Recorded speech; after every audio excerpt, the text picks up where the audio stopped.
Hi viewers, welcome to my kitchen. Banu Kaimanam. ரொம்ப ரொம்ப டேஸ்டியான ட்ரெடிஷ்னலான ஒரு எலுமிச்சப்பழ சாதம் எப்படி செய்கிறதுன்னு பார்க்கலாம் வாங்க. தஞ்சாவூர் சைடு, கும்பகோணம் சைடு, மாயரம் சைடெலாம் ரொம்ப ரொம்ப ஃபேமஸான இந்த எலுமிச்சப்பழ சாதம் எங்கள் வீட்டில் நாங்கள் இப்படி தான் செய்வோம். இந்த ரெசிபி நான் எங்கள் அம்மா கிட்ட கற்றுக்கிட்டது. நான் அதை இன்றைக்கி இந்த வீடியோவில் உங்கள்கிட்ட ஷேர் பண்ணியிருக்கேன். வீடியோவை ஸ்கிப் பண்ணாமல் ஃபுல்லாக பாருங்கள். இப்போ தான் என்னோடய சேனலை ஃபஸ்ட் டைம் பார்க்குறீங்கன்னா பானு கைமணம் சேனலை லைக் பண்ணுங்கள், ஷேர் பண்ணுங்கள், சப்ஸ்கிரைப் பண்ணிக்கோங்க. ஒரு பாதி கேரட், பாதி கடமிளகாய், ஒரு சின்ன துண்டு இஞ்சி தோல் சீவி நறுக்கி எடுத்து வச்சுருக்கேன். 3 வரமிளகாய், 2 ஆறுக்கு கருவேப்பிலை, ஒரு கைப்பிடி வேர்க்கடலை, 1 டேபிள் ஸ்பூன் கடலைப்பருப்பு, 1 டீஸ்பூன் உளுத்தம் பருப்பு, 1 டீஸ்பூன் கடுகு, கட்டி பெருங்காயம் கொஞ்சம் தூள் பண்ணி வச்சுருக்கேன்.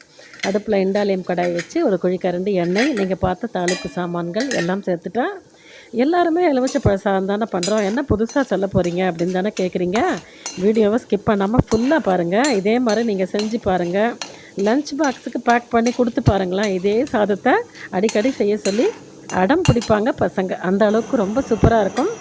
நீங்கள் இதை லஞ்ச் பாக்ஸுக்கு செஞ்சு கொடுத்தீங்கன்னா ரொம்ப ஃபில்லிங்காக ஹெல்த்தியான ரெசிப்பியாக இருக்கும். குழந்தைங்களுக்கு ரொம்ப ஆரோக்கியமாக இருக்கும். கண்டிப்பாக செஞ்சு கொடுங்க.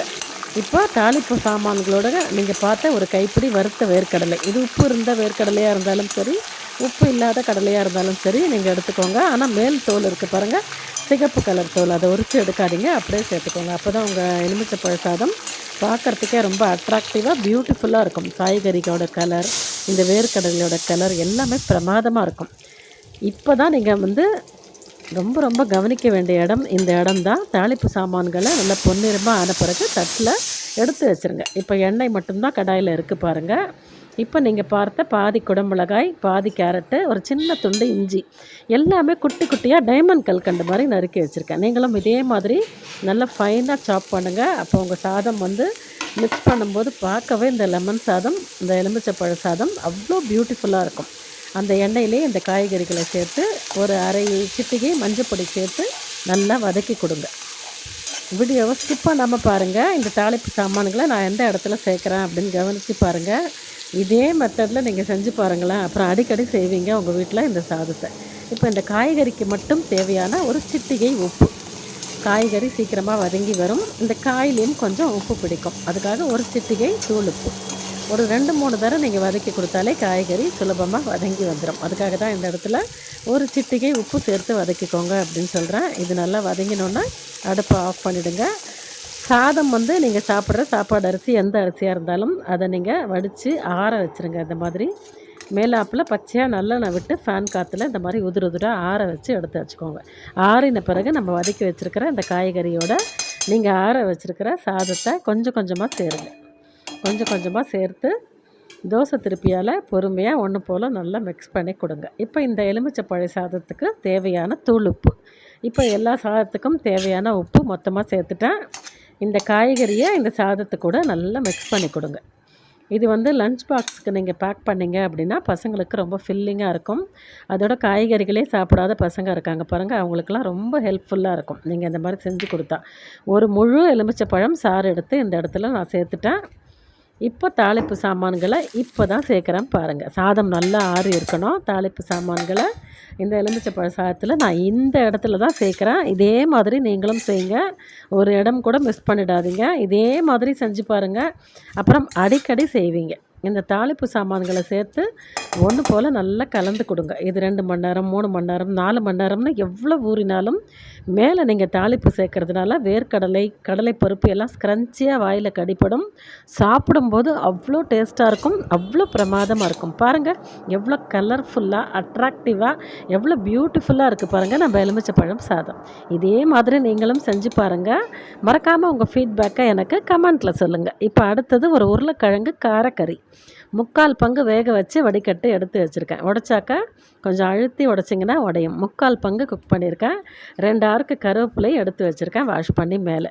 இப்போ ஒரு சின்ன இண்டாலியம் கடாய் வச்சு ஒரு 3லேருந்து 4 டீஸ்பூன் எண்ணெய் தான் விட்டுருக்கேன். எண்ணெய் ரொம்ப ரொம்ப கம்மியாக ஆட் பண்ணால் போதும். ஒரு அரை டீஸ்பூன் கிட்ட கடுகு ஆட் பண்ணுறேன், அவ்வளவு தான் தாளிப்பு. இப்போ நம்ம வச்சுருக்கிற அந்த கருவேப்பிலையை எண்ணெயில் படப்படன்னு போடுங்க. நல்லா பொரியட்டும். அது நல்லா பொரிஞ்சு வந்ததுக்கப்புறம் நம்ம வேக வச்சு எடுத்து வச்சுருக்கிற அந்த உருளைக்கிழங்கை இந்த கடாயில் சேர்த்துக்கோங்க. இந்த எண்ணெயில் அந்த உருளைக்கிழங்கு துண்டுகளை சேர்த்து கிட்டவே நின்று இந்த மாதிரி அடுப்பை மீடியமாக வச்சுக்கிட்டு தோசை திருப்பியால் பொறுமையாக மிக்ஸ் பண்ணி கொடுங்க. இந்த மாதிரி வேக வச்சு நம்ம வறுத்தோம் அப்படின்னா ஆறினா கூட இந்த காய் சாஃப்டாக இருக்கும். லஞ்ச் பாக்ஸ் பேக் பண்ணும்போது ரொம்ப ஈஸியாக ஹெல்ப்ஃபுல்லாக இருக்கும். இப்போ இதுக்கு தேவையான தூள் உப்பு. இந்த மாதிரி நம்ம வேக வச்சு வறுக்கும்போது உங்களுக்கு எண்ணெய் வந்து ரொம்ப ரொம்ப கம்மியாக செலவாகும். அதிக அளவு எண்ணெய் விட வேண்டாம். இதே நீங்கள் பச்சையாக ரோஸ்ட் பண்ணிங்கன்னா அது உடனே சாப்பிட நல்லாயிருக்கும். லஞ்ச் பாக்ஸ் பேக்கிங்க்கு நல்லா இருக்காது. ஆறின பிறகு அது ஒரு மாதிரி ரஃப் ஆகிடும். ஆனால் இந்த மாதிரி 3/4 பங்கு வேக வச்சு நீங்கள் வந்து ரோஸ்ட்டு காய் பண்ணிங்க அப்படின்னா ஆறினா கூட சாஃப்டாக இருக்கும்.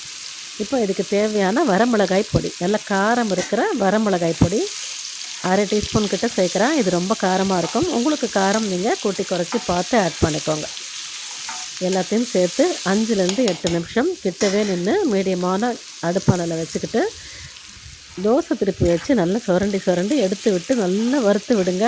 உங்களுக்கு ரொம்ப ஜோராக இருக்கும் இந்த எலுமிச்சை சாத்து கூட இந்த உருளைக்கிழங்கு காரக்கறி.